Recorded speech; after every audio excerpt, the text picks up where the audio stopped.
FORA.tv. The world is thinking.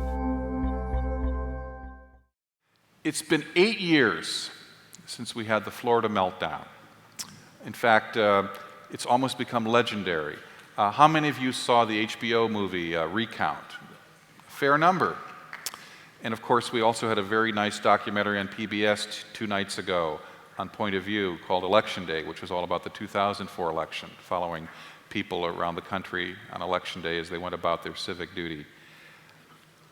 My message to you can be summed up very simply.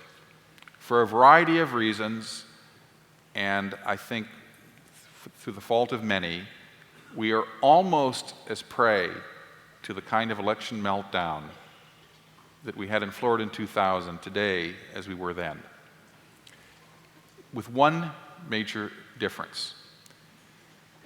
In 2000, it was confined basically to a single state, Florida.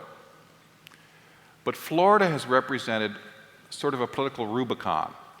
Just like the confirmation hearings of Robert Bork probably changed forever how we view Supreme Court nominations, how we view how they're conducted and what goes into them, and the confirmation battles that result.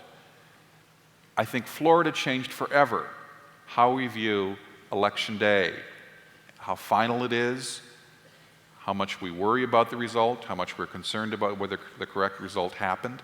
I think Florida represents a sea change in our thinking on that. So what that means is we've effectively got a system now in which everybody is watching everyone like a hawk.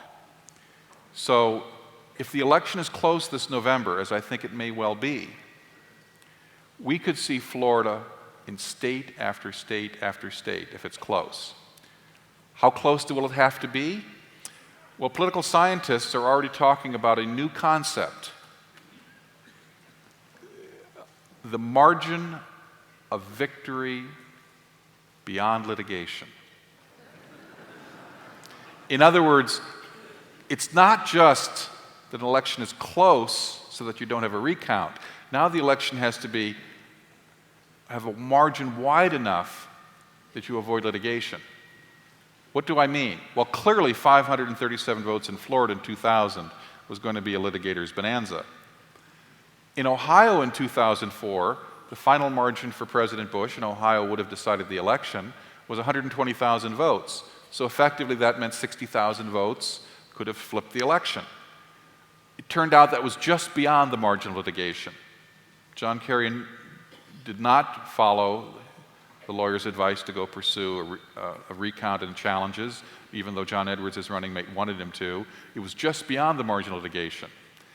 I don't know what the margin of litigation will be this fall in any close state, but I know it's probably going to be bigger than 537 votes in many states, and I think we're going to see contest after contest. In other words, we could see Election Day become election month, just like in Florida again.